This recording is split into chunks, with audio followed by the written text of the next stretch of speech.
എന്തൊക്കെയാടാ നീ ഇവിടെ കാണിച്ചു കൂട്ടിയിരിക്കുന്നത്? ഈ കമ്പനിയെക്കുറിച്ചും ഈ ഓഫീസിന്റെ പ്രവർത്തനങ്ങളെക്കുറിച്ചും എന്താ നിന്റെ ധാരണ? അച്ഛാ, അത് കമ്പനികളിൽ പ്രധാനപ്പെട്ട ഒരു തീരുമാനം എടുക്കുമ്പോൾ അതുമായി ബന്ധപ്പെട്ട എല്ലാവരെയും അറിയിക്കുക എന്നൊരു മിനിമം മര്യാദയില്ലേ നിനക്ക്? ഈ കമ്പനിയിൽ ഔദ്യോഗിക സ്ഥാനത്ത് ഇരിക്കുന്നവര് മറ്റുള്ളവർക്ക് ചുമതല കൊടുത്ത് അയാളെ കസേരയിലിരുത്താൻ പാടുള്ളതാണോടാ? അച്ഛാ, അച്ഛനോട് ഞാൻ പറഞ്ഞിരുന്നല്ലേ. എടാ, നീ ഓരോ തീരുമാനം എടുക്കുമ്പോഴും തല കുനിക്കേണ്ടി വരുന്നതും ഇവിടുന്ന് ഇറങ്ങിപ്പോകേണ്ടി വരുന്നതൊക്കെ എന്റെ ഭാര്യ പത്മ. എനിക്കത് എപ്പോഴും നല്ല രീതിയിൽ ഉൾക്കൊള്ളാൻ പറ്റണമെന്നില്ല. അച്ഛാ, എന്താ അച്ഛാ ഇങ്ങനെ? അല്ലെങ്കിൽ തന്നെ നന്ദിനി ആകെ പരിഭ്രമിച്ചിരിക്കുക. അതിന് ഞാനെന്ത് വേണോടാ?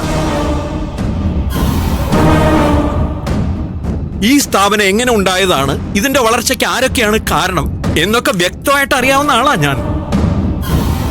ഇവിടെ ആരുടെയും തന്നിഷ്ടം നടക്കാണെന്ന് ഞാൻ സമ്മതിക്കില്ല. സർ, ഞാൻ പറഞ്ഞതാ, ഈ കസേരയിലിരിക്കാൻ എനിക്ക് യോഗ്യതയില്ലെന്ന് എനിക്കറിയാം. പത്മ മാഡത്തിനെ വേദനിപ്പിക്കാൻ വേണ്ടി എന്നെ ഇതിൽ ഇരുത്തരുതെന്ന് ഞാൻ പറഞ്ഞതാ. പക്ഷെ സൂര്യ സാർ കേട്ടില്ല.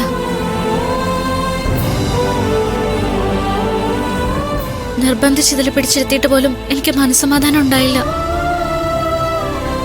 ഇങ്ങ് വാ,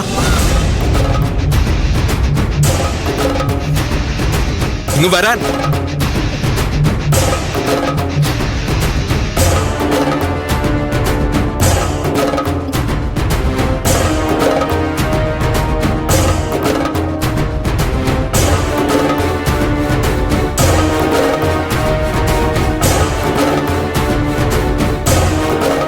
ആരാ പറഞ്ഞത് മോൾക്ക് കസേരയിലിരിക്കാൻ യോഗ്യതയില്ലെന്ന്?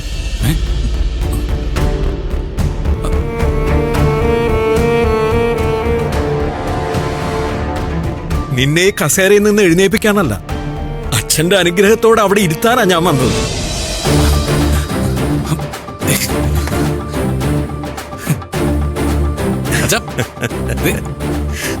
എന്താടാ, സാധാരണ നീയാണല്ലോ സസ്പെൻസ് ഉണ്ടാക്കി എല്ലാരും ഞെട്ടിക്കാറുള്ളത്. എനിക്കെന്താ പറ്റില്ലേ? മോളെ, ഈ കമ്പനിയുടെ പാരമ്പര്യത്തെക്കുറിച്ച് ആരെന്തൊക്കെ പറഞ്ഞാലും സൂര്യ നിശ്ചയിക്കുന്ന ഒരു സ്ഥാനത്തിരിക്കാനുള്ള സകല യോഗ്യതകളും മോൾക്കുണ്ട്.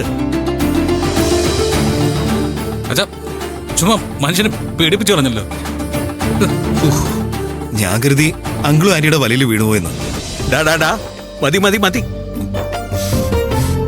അങ്കിൾ ആന്റിയുടെ വലയിൽ വീണുപോയാലും കുഴപ്പമൊന്നുമില്ല. ഭാര്യയും ഭർത്താവ് ആവുമ്പോഴേ അങ്ങോട്ടും ഇങ്ങോട്ടും വല വിരിക്കണം. വലയിൽ കുരുങ്ങയും വേണം. അത് ദാമ്പത്യത്തിന്റെ ഒരു ചിട്ടയാണ്.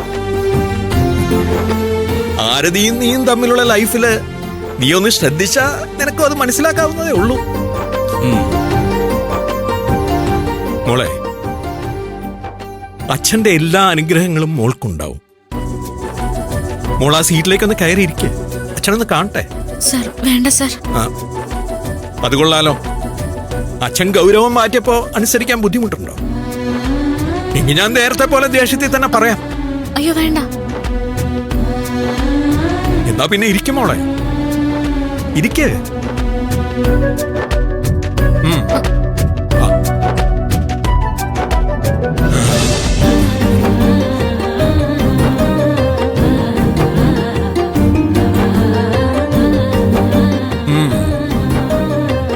പത്മ ഇൻഡസ്ട്രീസിന്റെ സിഇഒ.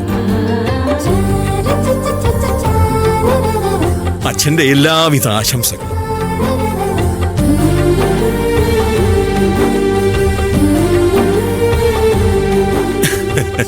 വട ഇങ്ങോട്ട്.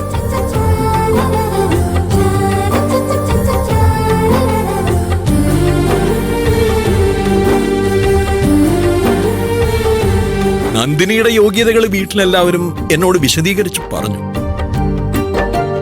പക്ഷേ അതിനേക്കാൾ മേലെയുള്ള യോഗ്യതകൾ ഇവളിൽ ഞാൻ കണ്ടിട്ടുണ്ട്. അത് തിരിച്ചറിഞ്ഞത് നീയാ, നിന്റെ മിടുക്ക്. നിന്റെ തീരുമാനങ്ങൾ ഇനി തെറ്റില്ലടാ. അച്ഛനത് ഉറപ്പുണ്ട്.